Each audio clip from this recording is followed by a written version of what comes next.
everybody should have gotten their exam back. There's no quizzes out, right? Okay.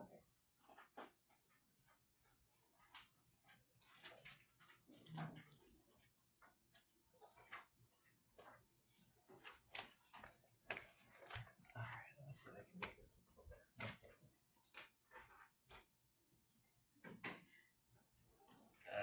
Still looks terrible. All right. This is what it looked like during the pandemic.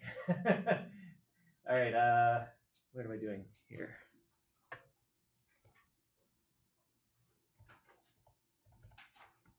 Okay, we're not ready to start yet, but what I wanted to do quickly was go over the exam. As far as I can tell, there were a lot of different outcomes for the multiple choice. There was not a whole lot that people got wrong, except for number 15. So I'm going to just switch to number 15 real quick. And number 15 was this one, where you had the different pictures of two particles with different charges and the distance between them.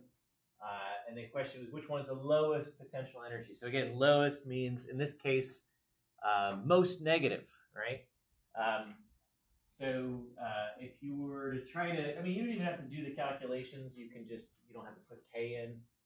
But if you put a charge of +3 and -3, you multiply those together, you get -9, divided by a distance that is 3 times larger than the first one, then the potential energy is going to be -3 times K, whatever K is, okay? This one will be 4 divided by 1.5, which is it's a smaller number than 3. And then this one's going to be -2. So this one happens to be the most negative. It's going to be -3. So C has got the lowest potential energy. I think it might have been a combination of the calculation plus knowing lower. I think this gets some people still. The other one that a large number of people got wrong. Well, actually, I'm going to not do that. I'm going to do 18 first. About 44% of you got it wrong. So 18 is just understanding what light is. So X-rays have a shorter wavelength than ultraviolet rays. That's a fact. So which of the following is true? Do X-rays travel faster than UV? No, they both travel at the speed of light. They're the same speed. X-rays don't have a smaller frequency. They have a larger frequency because wavelength and frequency are inversely proportional. The amplitude could be true, but we have no information, okay? So the amplitude is the brightness, and there's nothing talking about the brightness. You can have brighter X-rays, you can have brighter UV rays. So that doesn't pertain to the information we're given at all. So C is irrelevant in this case. We don't have enough information to know which one is a larger amplitude or not. But D is for sure true. X-rays, each photon of an X-ray has more energy than each photon of UV ray. And so the shorter the wavelength, the larger the energy of the photon. The higher the frequency, the larger the energy of the photon. So D is definitely correct. Okay. Now the other one, the last one, is the one that most people got wrong. 89% of you got wrong.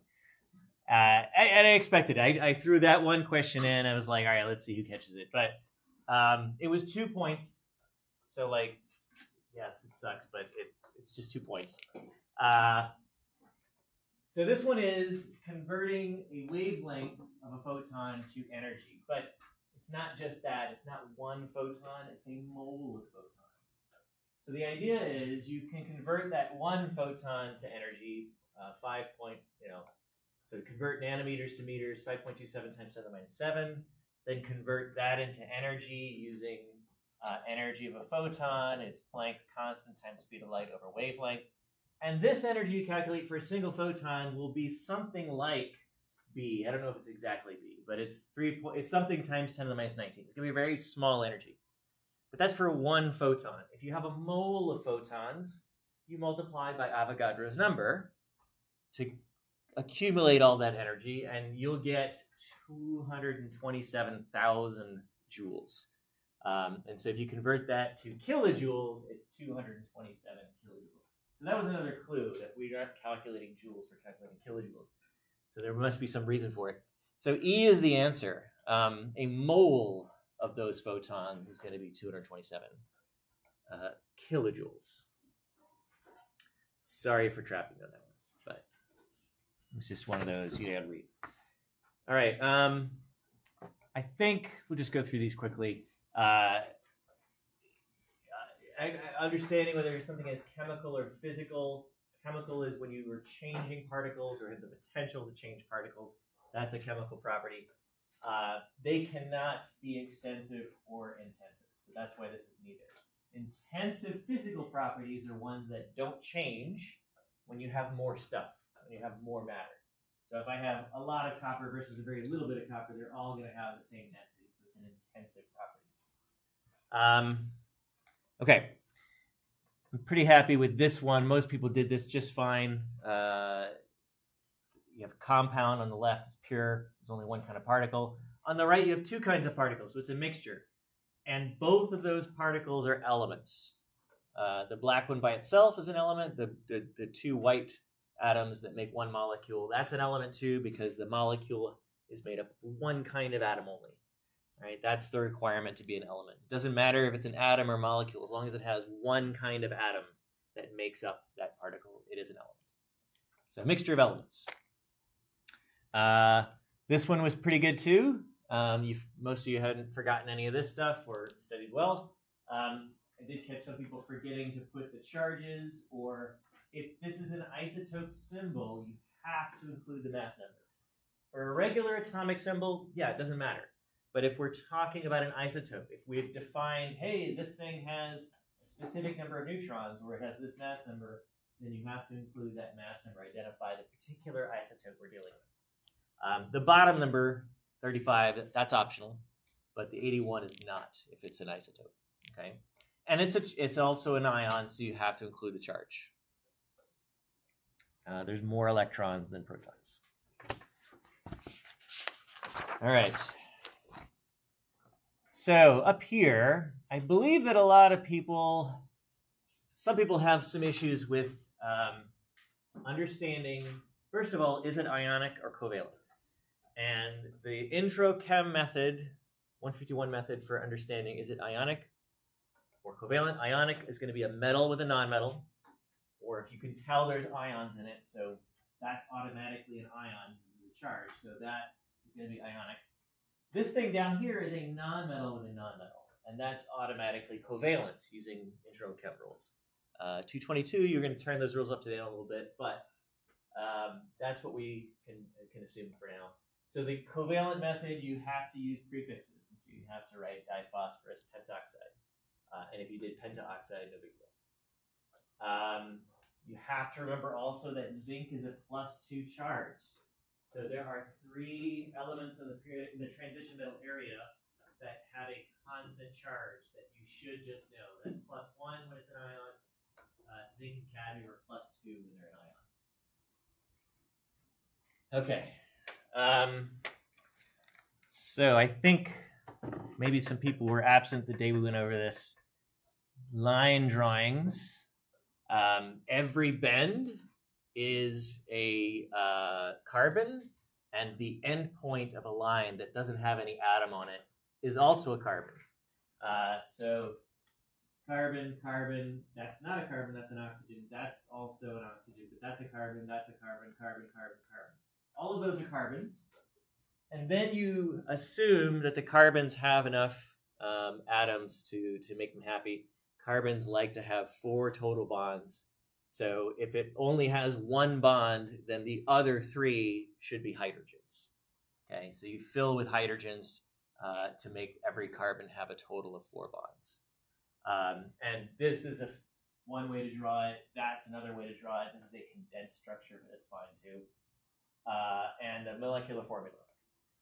Okay. I think most people were pretty good with this question down here. I didn't see too many problems with this, so I'm going to just go right past it. And if I go too fast, just tell me to slow down, or you can take a look at this afterwards. Now this one, I think most people did fine on this. They just had calculation errors, like they fat figured it or something, and I don't know, missed a button. But the answer should have been 176.6, and if you had two sig figs or two decimal places, I gave it a pass. Technically, it should just be one, but it's fine.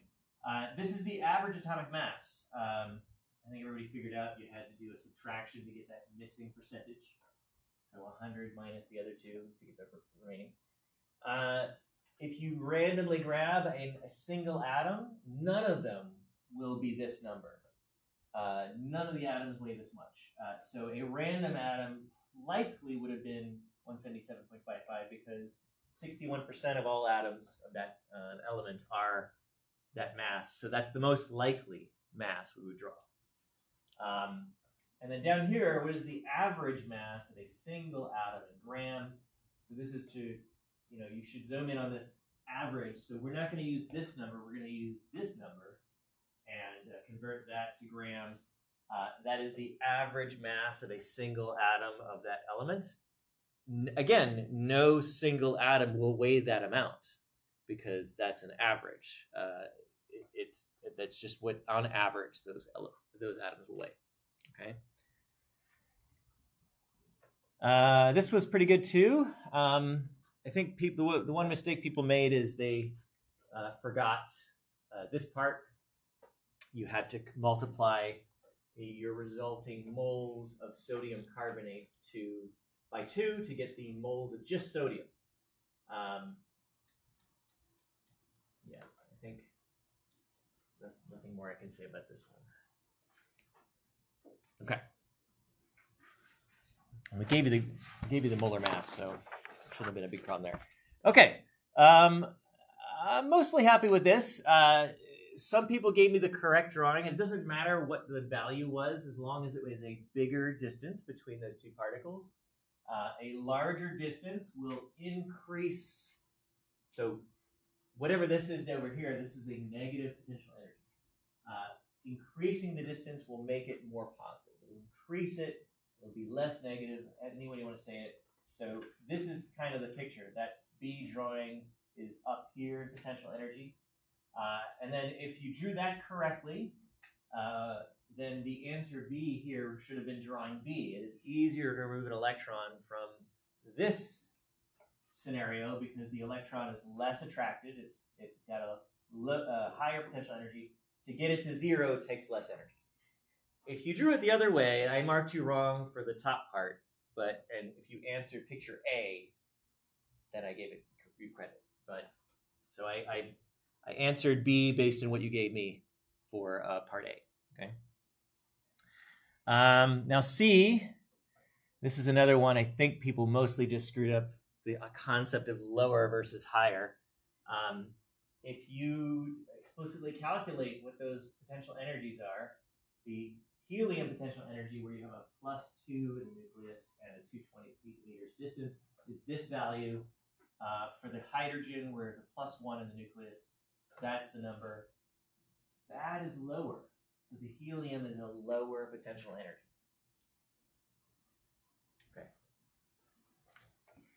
And then the last one, it's just a little bit less conventional atom, but we have 4 protons, 1 electron. That it doesn't matter if it's not viable. Let's plug it in. So a +4 charge versus a -1 charge, and the distance of 300 picometers. That's the potential energy.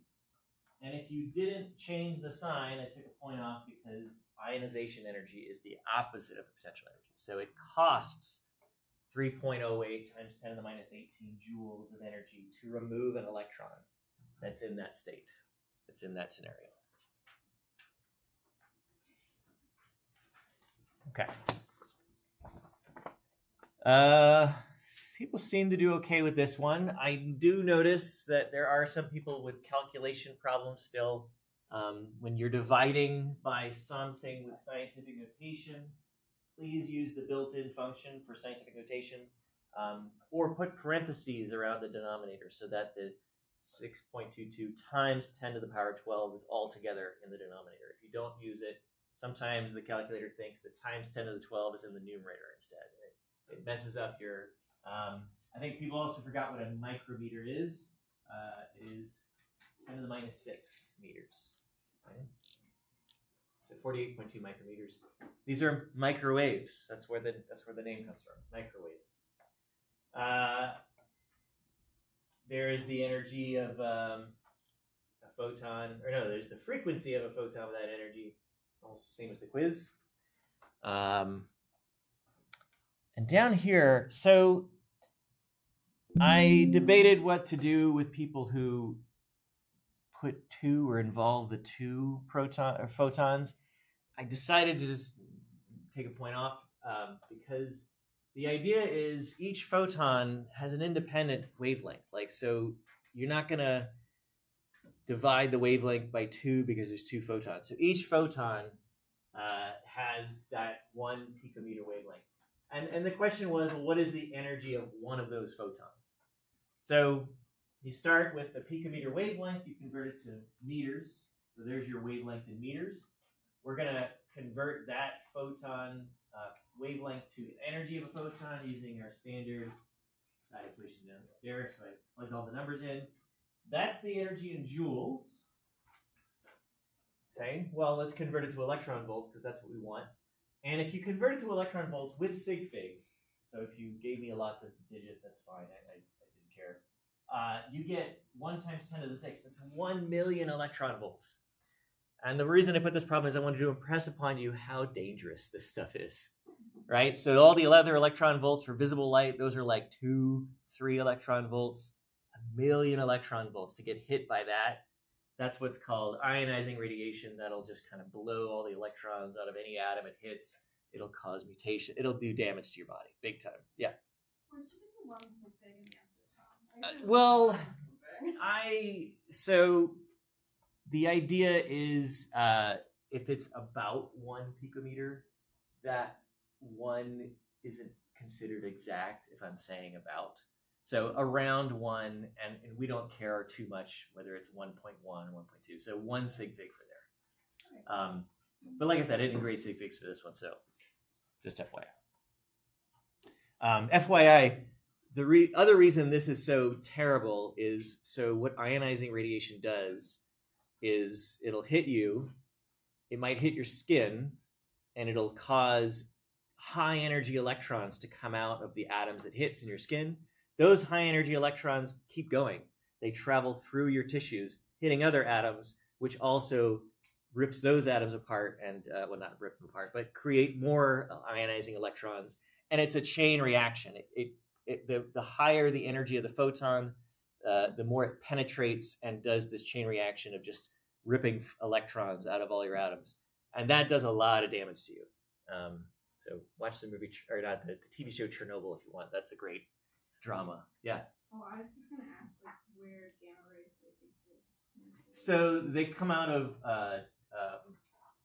decaying radioactive material. So not all. It's complicated. Some radioactive material, when it decays, it emits a radiation that's not that dangerous. There's different kinds of radiation, or radioactive decay, I should say. But some elements, when they decay, they just emit gamma rays too. And uranium, plutonium, all of them do that. Not depleted uranium, not the kind that's in bullets and stuff like that, although that's not good for you either. But that's a heavy metal poisoning issue. But the kind that they use for nuclear reactors, yeah, it naturally emits gamma radiation, and you just don't want to be around it. You need, I don't know what the measurements are, but you need like a certain thickness of concrete between you and it, or a certain thickness of lead. It depends on the density of your material. So yeah, if you watch the TV show Chernobyl, it dramatizes it, but the reactor melted down, and then it created so much heat that a nuclear reactor uses water and steam to run the turbines. It seems kind of old-fashioned, but that's how they work. They only use the radioactive material to generate the heat. And then I think the boiler exploded, and so the whole roof of the plant blew up, and it spread big chunks of the fuel rods, which are already super radioactive, all over this building. And they actually made the soldiers clean it up, like shovel it and put it, because I mean, they had to, otherwise it'd be bad. But all those people died. Like, it was bad. It was really bad. It's a good show. I liked it. It was really good. Anyway, I thought I would get further with that. Let me plug this in. All right, so let's switch over to, or any questions about the exam, I should say. Oh, you know what? I didn't do the extra credit. Just in case you want to see. Some people tried it, some people didn't, but you know, if you tried it, most people who tried it did it okay. You should have gotten 4.47 times 10 to the 21. This is a case where that 2 cups is exact because you're counting cups. So you could ignore that for sig figs. So I think there was 3 sig figs overall. And then for the mass of the nitrogen is 0.104. Okay. Again, if you want to see it, come up later. You can take a look at it all you want. So let's, man, we don't have much time left. Let's go over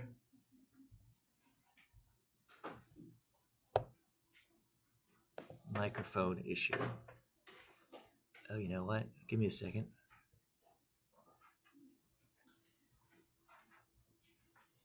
I hope this is working.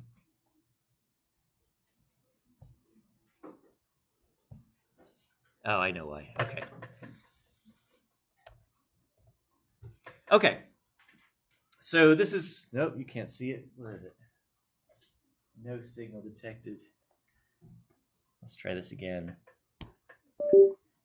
Technology.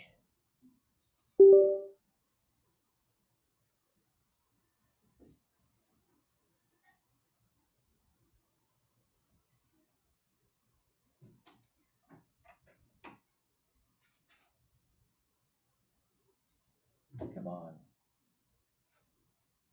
Let's try this again.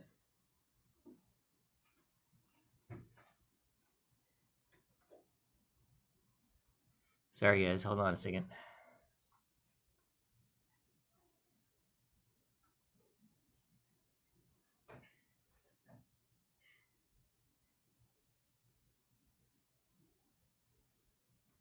PC screen only duplicate. There we go.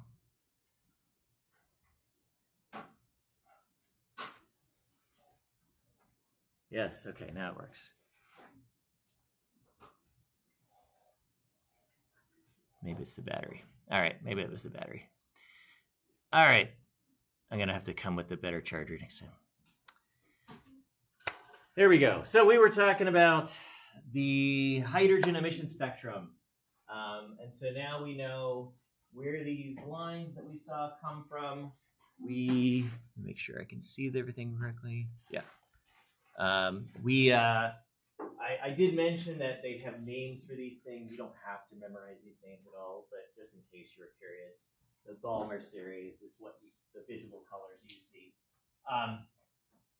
So there are plenty of other colors that we can't see. So plenty of UV lights. There's plenty of infrared lights that you could detect with a special camera. But as far as visible light, there's only 4 colors. And so now we know why.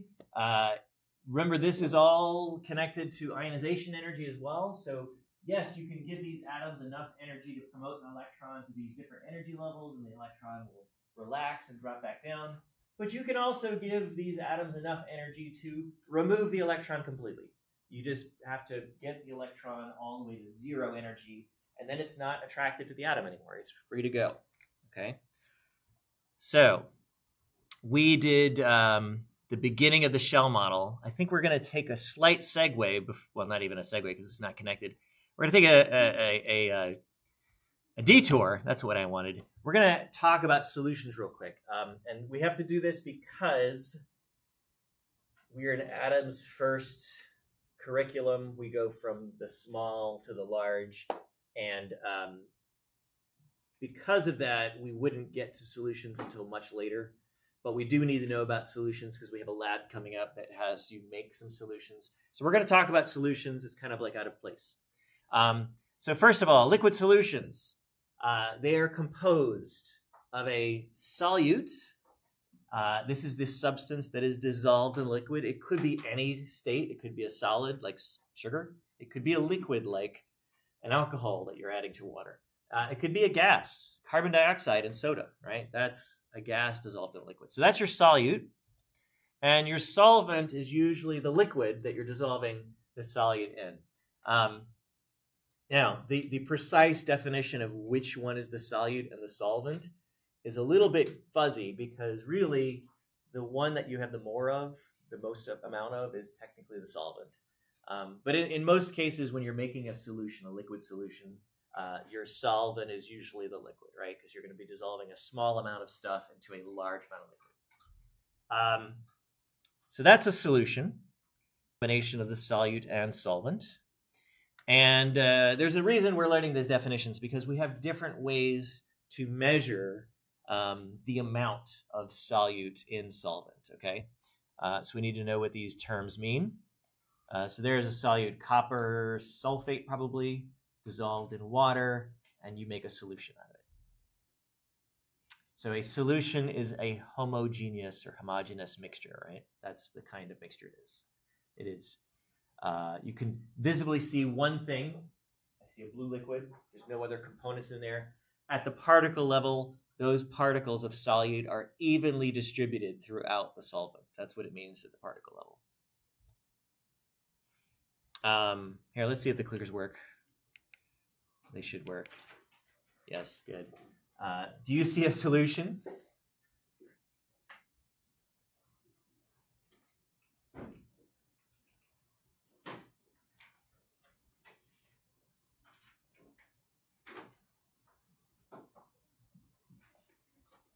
All right, this was an easy one, hopefully. We've got, it really is.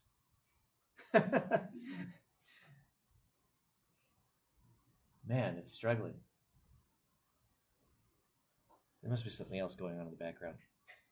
There we go. It was actually loading the CSS, I think, or the before HTML5, whatever they called that. So we have a little bit of a disagreement. Come on. What is going on? Oh, there it is. So this is actually not a solution, and the reason it's not a solution is because you can visibly see multiple components that make up this mixture. I see the liquid water, I see particles that are dark brownish or whatever they are, and then some lighter colored ones too. This is not a homogeneous mixture. So this is not a solution. It may be partly a solution. The water part might be the solution, and there's something else dumped in there. But the whole as a whole, this is not a solution. Okay. So if I dissolve salt in water, am I doing a physical change or a chemical change? Why is this not? It's so slow.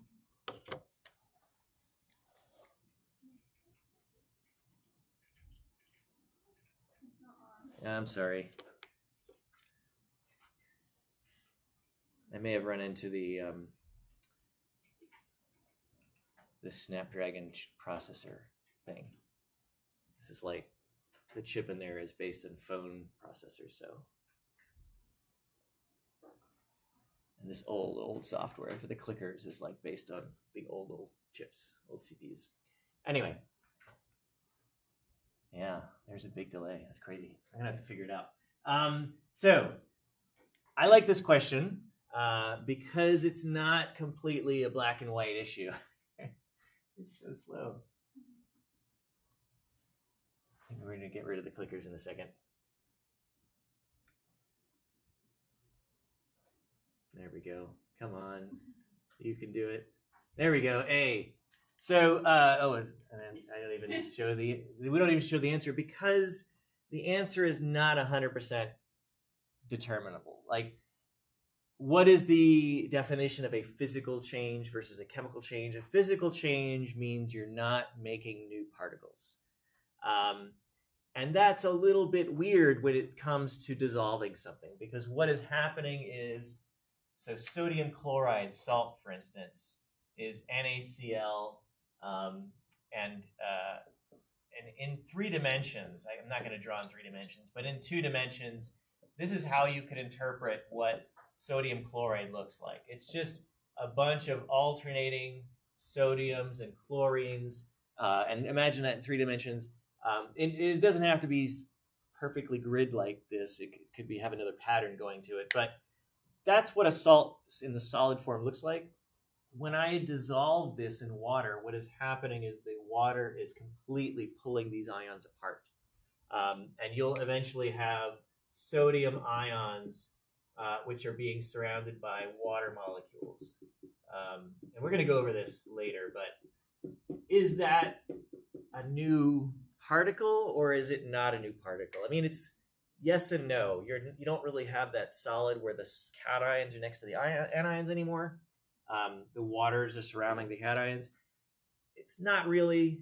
You can recover the salt very easily, but you could argue that it is a kind of a new particle. Generally, though, we tend to think of this as a physical change. All right, it is a. This is the process by which something dissolves in a liquid is called solvation. And so the water is coming in and just surrounding these sugar particles, which in solid form are in these rigid patterns where they just kind of are stuck together. The water comes in and separates them and carries them away. So that's what dissolving looks like at the molecular level. Here is the same picture for sodium chloride. That's a better picture than what I drew. So there's a 3-dimensional structure, and yeah, when it dissolves, you've separated out those cations and anions completely. So, I mean, is it a chemical change or a physical change? It's kind of hard to say. Because what I could do is I could take some sodium chloride, and then I could take some potassium nitrate, a different salt, and if I put them together in the same solution, I'll just have a bunch of ions floating around. Have I made the same something new? I don't know. If I take all the water away, will the ions go back to their original partners, or will they mix together? So that's why it's a little bit unclear when you talk about dissolving this stuff. But we're going to call it a physical change in general. You are responsible for understanding what the particle level representation of any salt, any ionic compound dissolved in water should look like. So if I asked you to show me what Na2SO4 aqueous looks like, so remember that aqueous means that this is dissolved in water, you should be thinking, okay, well, this ionic compound is literally 2 sodium ions, and a single sulfate. That's kind of what this formula represents. But there's never just one, or just what the formula shows. There's going to be so many of these sodium ions and so many sulfate ions. There'll be a ratio of 2 to 1. That's what the formula tells us, is a ratio. So there's going to be lots more sodiums, and there's going to be lots more sulfates. But I'm going to try to keep the ratio 2 to 1. And they're never by themselves. When they're dissolved, they're being surrounded by water. And so you're going to have water surrounding these ions like this. And pretty sure you guys learned about the polarity of water back in intro chem. Water it's got a positive side to it and a negative side to it. That's why it likes to dissolve ions. So generally the oxygen side, which is the negative side, is going to be attracted to the cations. And then for the anions, the hydrogen sides are going to be attracted to it. So they're going to surround it like this. There's no exact correct way to draw this, so as long as you're showing the ions separated, surrounded by water, and with the right ratio. That's understanding how do you know how much solute has been dissolved in your solvent. And that's where concentration comes in. So this is a measure of, it's concentration, which has a lot of different definitions, honestly. Generically, and this is actually not absolute either, but generically in chemistry, we think of concentration as amount of solute over amount of solution, not the amount of solvent. So that's a key aspect that you should be aware of. So the denominator is the total solution. So it's the solute and solvent together, solution, not solute over solvent. Although there are measures of concentration, solute over solvent too. Bio uses them a lot. We do use them in chemistry occasionally, but we're more likely to see solute over solution. Now, the amount, that's a generic term. So what amounts are we measuring? There's lots of different ways. So you can do a percent by mass, which is going to be a mass of solute over mass of solution, expressed as a percentage, since they have a decimal. You can do percent by volume, which is a volume over volume. You can do a mixture, whereas a mass of solute over volume of solvent. Okay, these are all ways to represent concentrations. You may have heard of parts per million or parts per billion. Those can be mass over mass or volume over volume as well. But the way parts per million works is the difference between the units are a millionfold or billionfold. What do I mean by that? So if you're measuring milligrams of solute in the numerator, to get a million magnitude difference, which is 6 orders of magnitude difference, you would have to be measuring kilograms of solution. So if you had like 5 milligrams of solute per kilogram of solution, that's parts per million. And so you wouldn't write milligrams per kilogram, you would just write ppm, and that would be understandable. Parts per billion would be micrograms per kilogram or nanograms per gram. So the difference is what matters. Anyway, these are all various concentrations you're going to run into in your lifetime even. These are not the main ones we're going to use, though. The most important one in chemistry is a concentration unit called molarity. Please don't confuse it with moles. They're two different things. So molarity, the unit that we use for molarity is a capital M. So if you see capital M next to something, automatically that's molarity, and next to a value, I should say, that's a molarity, and it is a concentration. So here's the official definition of molarity. It's moles of solute over liters of solution. Now, if we were doing Chem 151, I would be like, look, dimensional analysis, that's a conversion factor.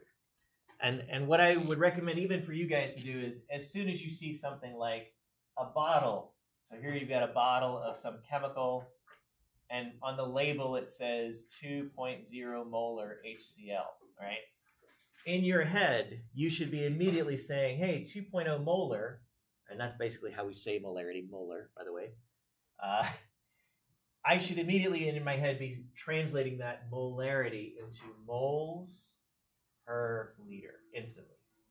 So anytime you see molarity, that's a conversion factor that is translated into moles per liter. That way you can convert now from a mole amount to a volume amount and vice versa. That's what molarity is for. Okay. Again, the way I would read this out is 2 molar HCl, right? So molar is molarity. That's how you would read it out. Okay.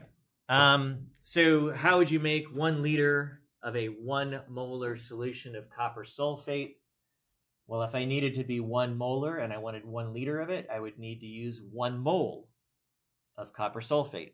So I would mix 1 mole of copper sulfate into enough water to have a total volume of 1 liter. How would you make 500 milliliters of the same concentration? How would you do something more complicated? So what is the concentration if 3.184 grams of copper sulfate is dissolved in enough water to make a 500 milliliter solution? So let's try just one of these real quick.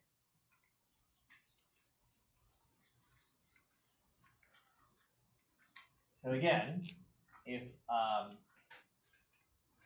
so I'm trying to calculate a concentration. So this is one where I need to use moles and I need to divide it by liters. That's what molarity is. So I have a solute mass that's going to be in my numerator. I need to convert that to moles first. And I'm going to use the molar mass to convert that to moles. Let me get my calculator out. So copper, well, let's do the sulfate first. So 4 oxygen, 16 times 4, plus sulfur, which is 32.066, plus a copper, 63.546.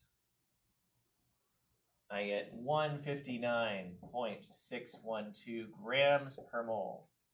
All right, notice I need to divide so that the grams cancel out. We can just do this right now. So if I do this math, there it is, times 3.1843, and so 0.5 milliliters happens to be, I mean, you can do it however you like. I'm going to do scientific notation. 5.00 times 10 to the minus 4 liters. And then I'm going to divide the two. So the solute number of moles divided by the volume in liters.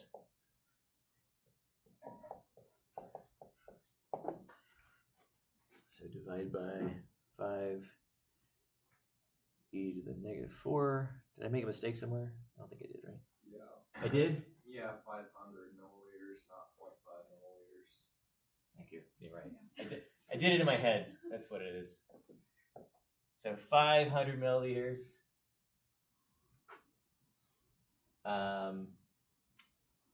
Let's just make it easy. Sorry. Please call me out if I make that mistake. 0.500 liters. All right, yeah, because I did it in my head automatically. That's the problem. There we go. That makes a big difference. Let me do this again. This number divided by 0.5. All right, I get 0.0398967, which rounds to 3990 molar.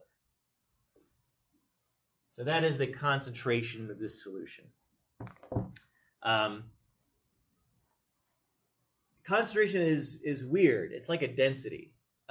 It's an intensive property, meaning I could create right now I have half a liter, which is not a large amount of liquid, but I could take any amount out of that bottle of solution I just made, and each little piece of that would have this concentration.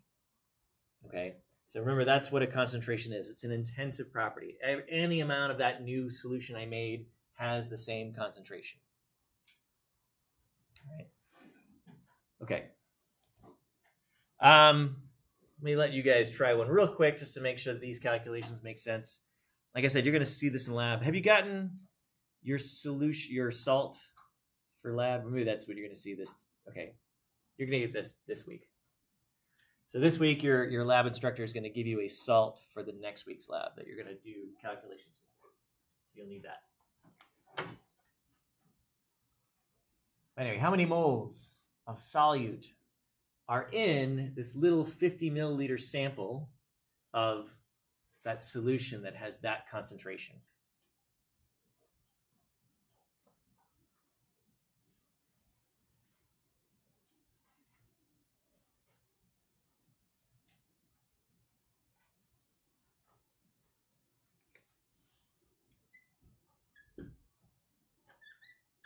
Again, remember, treat molarity like a conversion factor. That makes the most sense.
Okay, so this is the basic setup. You gotta remember we're trying to find moles of solute. We're starting with a volume of solution. Molarity is what's going to help us. Molarity lets us convert between liters of solution and moles of solute. So if I can get to liters of solution, I can then convert to moles of solute using the molarity as a conversion factor. So I first need to convert my milliliters to liters. So 1 milliliter is 10 to the minus 3. And then so milliliters cancel. And I want to get rid of liters. I want to end up with moles of solute. And that is literally molarity. So 0.488 molar. You would write 0.488 moles per liter. That's how you translate that. And then do the math. So you multiply it out, you should get 0.0244 moles.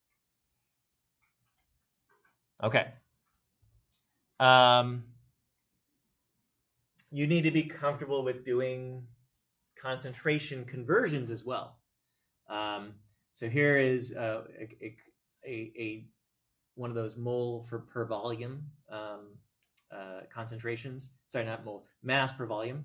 It is 35.05 grams of potassium chloride per liter of water. That's what that number means. So 35.05 grams per liter solution of potassium chloride means 35.05 grams of the potassium chloride per 1 milliliter of total solution.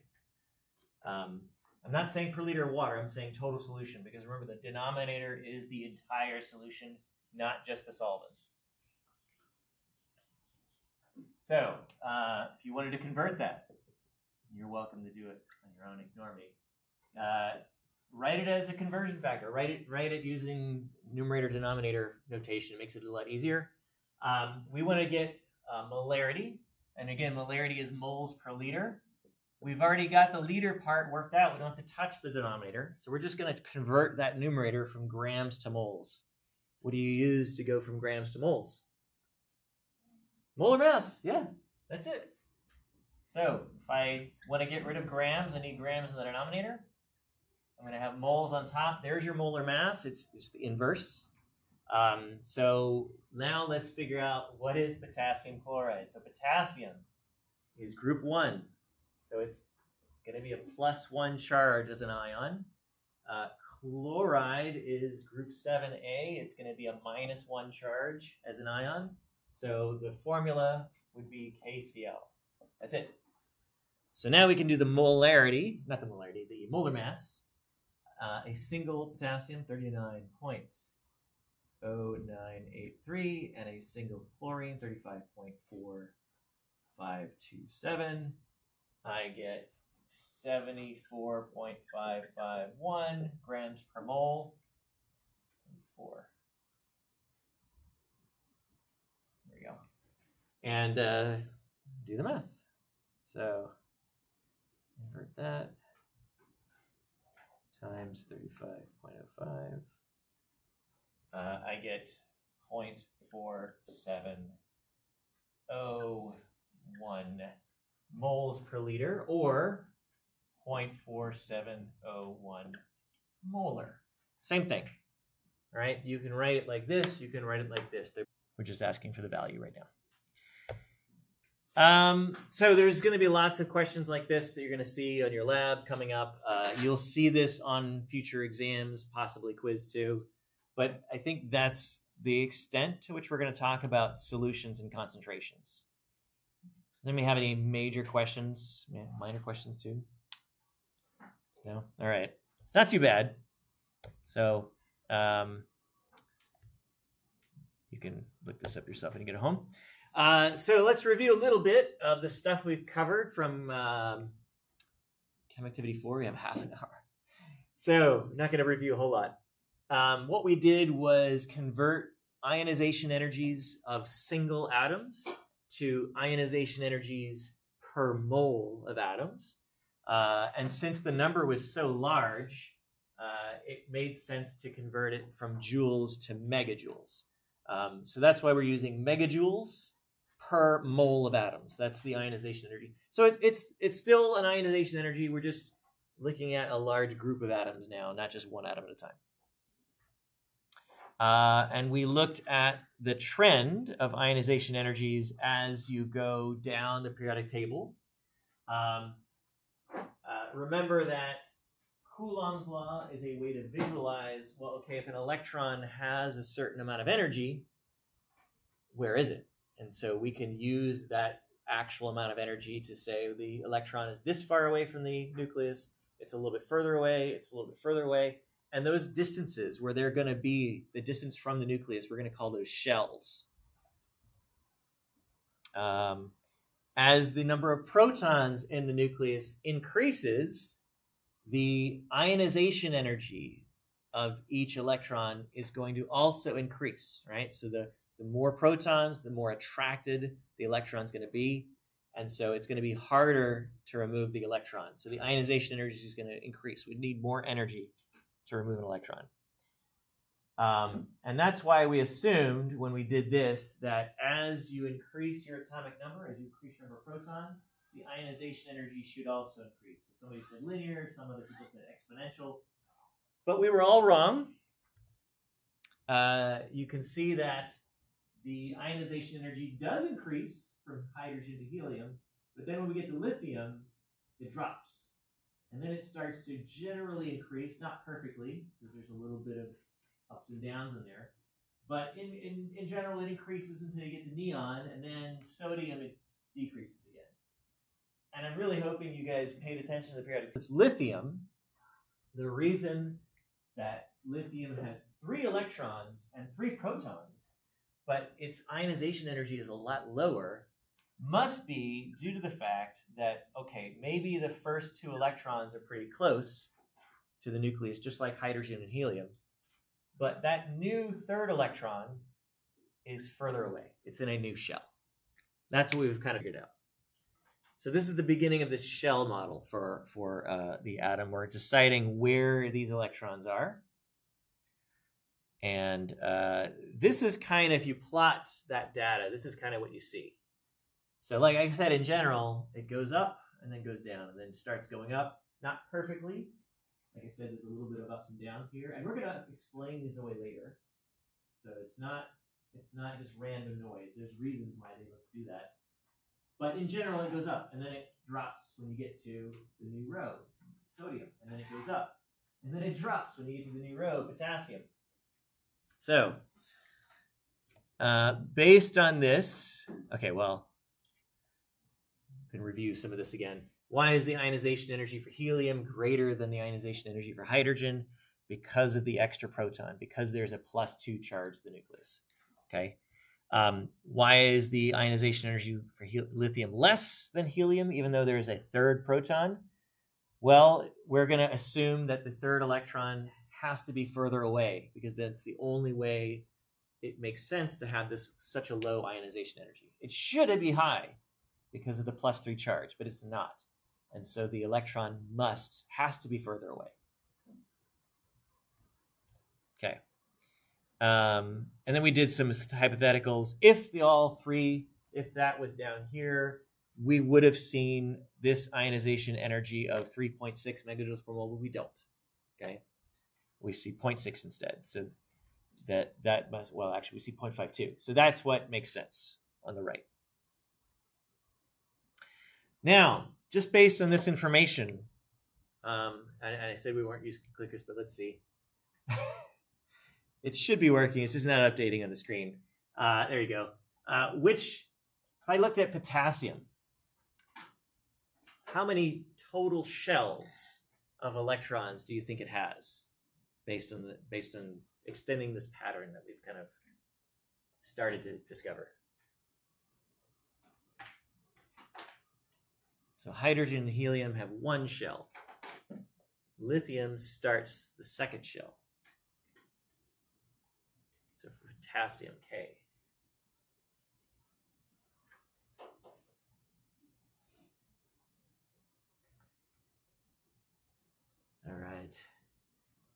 Nice. All right, well, let's see if it works. We'll wait the time. It's okay. D, you'd be correct. So, I mean, the pattern is the electrons go in the first shell here. They filled up the first shell. Now we're putting electrons in the second shell here. We filled up the second shell. Now we're putting electrons in the third shell. That's why sodium probably is so low.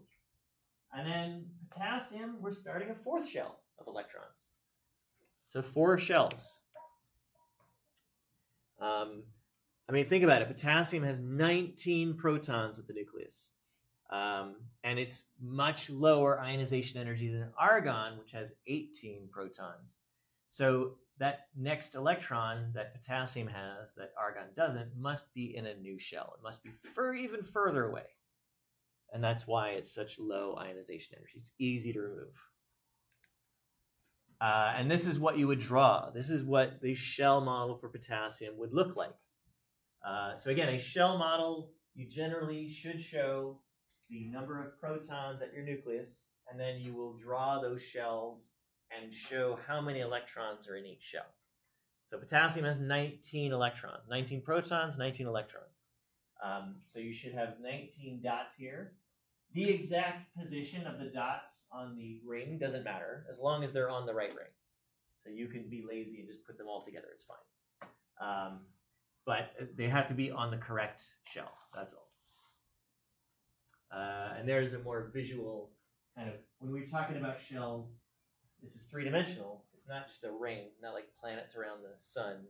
It's any distance, or any set distance away. So a shell all the way around. Okay. So when we're talking about the periodic table is going to be our cheat sheet for everything in chemistry. You can look up how many shells an atom will have based on its position in the periodic table. So potassium is in period 4, and so it should have 4 shells of electrons because it's in period 4. So you just have to look where it is. So tellurium, since it's in row 5, should have 5 shells of electrons. Okay.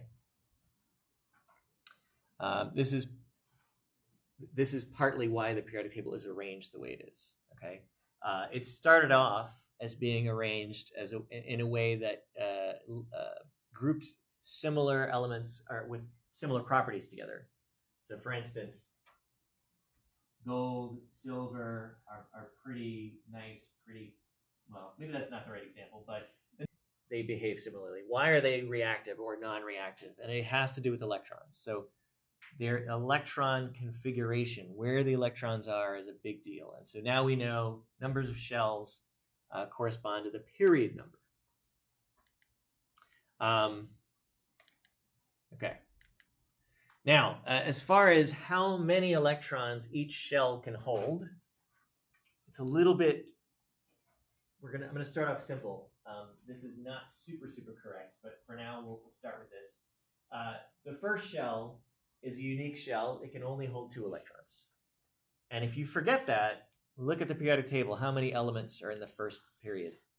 Just 2. So there's your cheat right there. It's 2 electrons max in the first shell. In the second shell, we can have 8.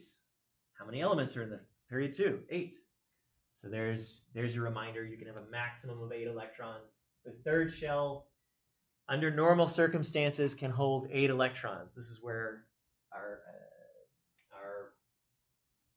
I won't say promise, but what I'm telling you is an approximation. So if we're only dealing with really simple elements, the main group elements, up to potassium or calcium maybe, this is still true. Once you start involving the transition metals, we're going to have to change how we think about this. But for now, first shell holds 2 electrons. Second shell can hold a max of 8. Third shell, under normal scenario, can hold a max of 8. Same with the fourth shell. Okay. And those are the elements that go along with those shells. Okay. So again, it stops at calcium because once we start to get into the transition metals, it gets a lot more complicated. And if we go past them as well, it's still complicated. We will cover those in a little bit, but we're starting off simple. So you should be able to pick any element and draw the electron configuration at will. So carbon's electron configuration looks like that. How do we know? Well, carbon is element number 6, 6 protons in the middle. It has 6 electrons. And so I'm going to fill the shells with electrons, and I'm going to start with the lowest shell, the shell that's closest to the nucleus, because every element wants to be in the lowest energy state possible. So it wants its electrons as close to the nucleus as they can get. The first shell can only hold 2 electrons. That's the max. So there's no more room. Any remaining electrons will go in the next shell. So carbon has 6 electrons. The first 2 go here. The remaining 4 go in the second shell. Okay. So yeah, I mean, you can look up periodic tables that have these diagrams, but it has to have some electrons in it, 1 or more. So how do you find the valence shell? It's again the same as the period number, right? So potassium has 4 total shells of electrons. The valence shell is shell 4, because that's the outermost shell that has at least 1 electron in it. The valence electrons are those electrons located in the valence shell. So lithium has 1 valence electron because it only has 1 electron in its outermost shell. Neon has 8 valence electrons because it happens to have 8 electrons in its outermost shell. Now, there is a correlation between valence electrons and reactivity. Lithium happens to have 1 electron. It is extremely reactive. Neon happens to have 8 valence electrons, and it is extremely unreactive. It's pretty stable. And this pattern keeps going. Like if any element has 8 valence electrons, it tends to be pretty stable and unreactive. Anything that has less than 8 tends to be more reactive. And it really depends on how many it has, and there's more that goes into it. But this is something we noticed early on. Okay. So now we're going to learn one more tool that we're going to use to help explain reactivity and where an electron is going to be and understand attractiveness and ionization energy. This tool is called core charge. The core charge is not a measurable thing. It's something we calculate only, okay? So the idea is electrons repel each other, right? Electrons are negatively charged, and anything that has the same charge, 2 negatives, will repel each other. The outermost electrons, the valence electrons, right? So now we're not dealing with hydrogen anymore, although we could. We're dealing with more complicated elements, so like lithium. This outermost electron is actually going to, in addition to being attracted to the nucleus, it's going to be repelled by the inner electrons. So there's 2 forces going on here. There's an attraction force from the nucleus, and there's a repulsion between this electron and the other electrons. How do we account for these competing forces and understanding how much energy does it take to remove this electron? So with Coulomb's law, we would look at the distance and we would look at the charge of the nucleus. But Coulomb's law ignores the other electrons. So how do we account for those other electrons? And that's what core charge is going to help us visualize, understand. It's a tool for us. The core charge is the net overall charge from the shading it in. This is our core, okay? The core is everything but the valence shell. So it's all of the inner electron shells, however many there are. If there's none, there's none. But however many there are, that's all together. And what we're going to do is we're going to basically generate a single number that's going to represent the core charge. That's what a core charge is. It's not hard. What you do is you add up all of the charges inside that core. So the nuclear charge is 3, because there's 3 protons. And there is a total of 2 electrons that I'm combining into this core. And each electron is -1. So there's a -2 charge from all the electrons. So if I add up those charges, I have an overall +1 charge left. And so the core's charge, the core charge, is a +1 charge. And so this is the shell model of lithium. This is the core charge model. It's a simplification where we just combine all the nucleus and the inner electrons together. And so what do we do with this? Well, now instead of looking at the electron versus the nucleus, we look at the electron versus the entire core. So it's now 2 particles. The core is 1 particle. The remaining electron is the other particle. And then we can kind of see, well, how attracted is that electron? Well, it's not really a +3 charge attraction anymore. It's a +1 attraction. And so that's going to make it a higher potential energy, a lower ionization energy, right? If you use it with Coulomb's law.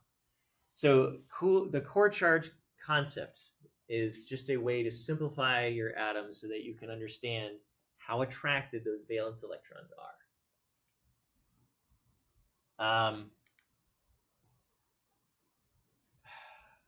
All right, I'm not going to turn the, I've hit it twice, sorry. It's going to reset. There we go. I need to figure this out by next class. So for an oxygen atom, how many inner electrons, core electrons, does it have? Is it going to work? Maybe I should do it without the clicker. There we go.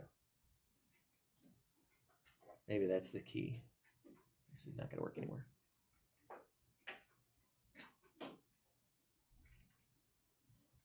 So look at oxygen's position. How many core electrons does it have?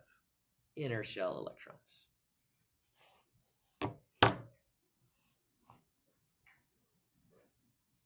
6 are in the second shell. That's your valence shell. So only these 2 electrons are your core electrons. Okay. How many? Very quickly, how many valence electrons does oxygen have? You can literally count them, right? So.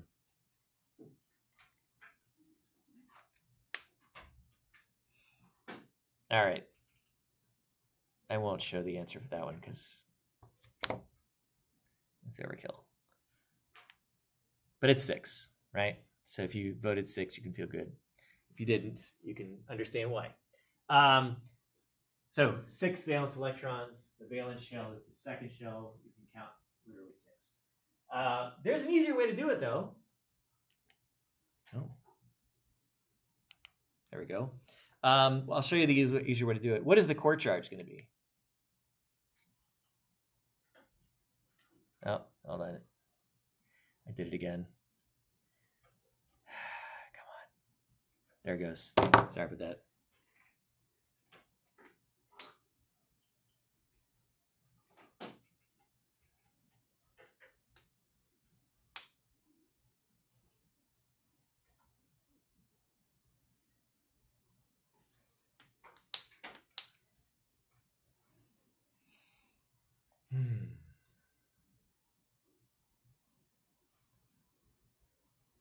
All right.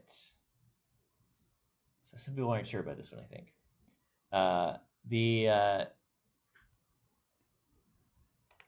Come on. There it goes. So the core charge is going to be +6. Why is it +6? Because we're going to look at the nuclear charge, which is +8. There's 8 protons. And we're going to subtract all of the inner electrons. And we figured it out that there was 2 inner electrons. So there's a total of -2 from all the inner electrons. And so what's left is a +6. So you kind of look at how that electron is attracted to the rest of the atom. It's attracted by this +6 core charge. Okay. What do you think the core charge of sulfur is going to be?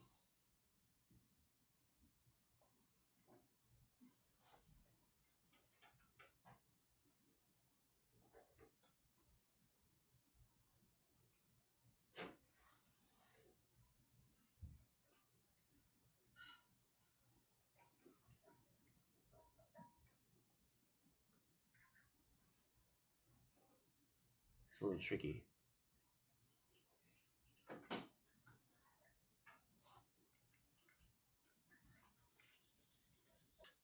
So in the third shell, I'm going to put the remaining 6.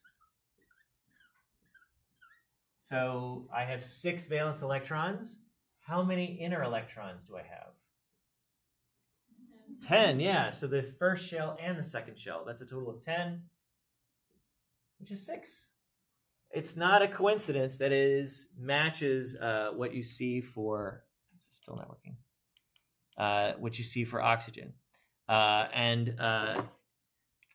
If you look where oxygen and sulfur on the periodic table, they're in groups 6A, oxygen is number 8, sulfur 16. They're right on top of each other.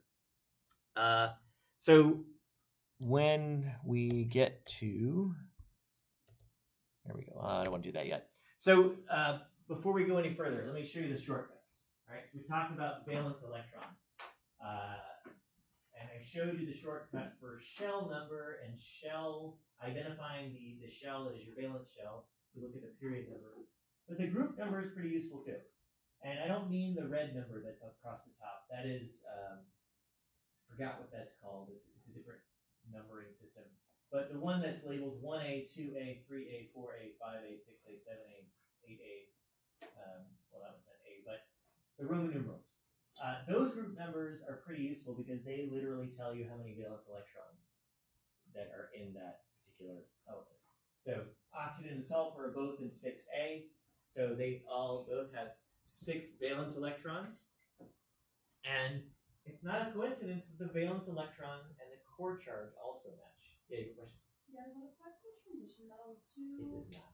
Yeah, which is why they're Bs. And yeah, I was different. wondering. Yeah. They're always ruining the party. We're going to get into that too, but a little later. Yeah. So the main group elements, those are the ones that are way more predictable. So main group again is group 1, 2, and this whole section here. Okay.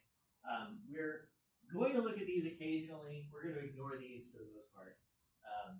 But main group elements, will focus on those. Those are much more predictable.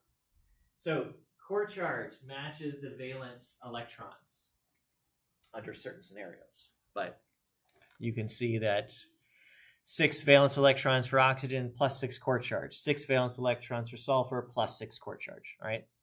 So if I quickly asked you, what's the core charge on magnesium, would you say? 2. Yeah, it's in group 2. It's got 2 valence electrons, core charge plus 2. Easy. Core charge is a simplification. It's like I said, it's a tool we use to kind of help us quickly understand the attraction of a valence electron to the rest of the atom. The actual measurable value is something called Z effective. And that's the generic term we use to describe what the inner electrons are doing. So the inner electrons are shielding the nucleus from the outer electrons. So that repulsion between the inner electrons and the outer electrons is reducing the attraction of the nucleus to the outer electrons. That's what shielding is. And so if you take the actual nuclear charge and subtract all of the shielding that the inner electrons do, you get what is known as the effective nuclear charge. And that is an actual measurable thing. It's related to core charge. It's not the same. Core charge is a really basic calculation. It's similar. It's not exactly the same. So what we're doing is a much easier calculation than doing that. If you get to third year chemistry, if you become a chem major, you will do these calculations in third year physical chemistry. They're not fun.